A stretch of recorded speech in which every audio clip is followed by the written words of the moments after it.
Здравейте! Както виждате, намирам се до храм паметник Александър Невски, до Света София и до паметника на незнайния вой. Днес искам да ви представя един 4-стаен апартамент в топ центъра на София, който се намира на една минута пешеходно разстояние от нас. Както казах, апартаментът се намира на една минута пешеходно разстояние от храм паметник Александър Невски. Намираме се на ъгъла на улица Врабча и 11 август. Заповядайте. Намираме се в един 4-стаен апартамент с застроена площ 115 квадратни метра. Нека да ви разгледа из него. Санитарно помещение номер 1.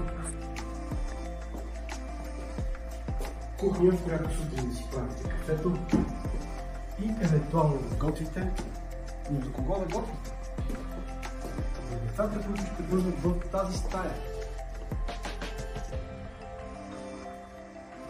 Или това е спалня номер 1. След спалня номер 1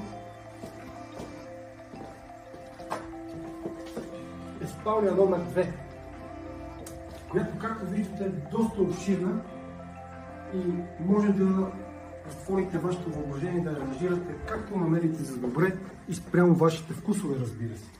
Това е санитарно помещение номер 2.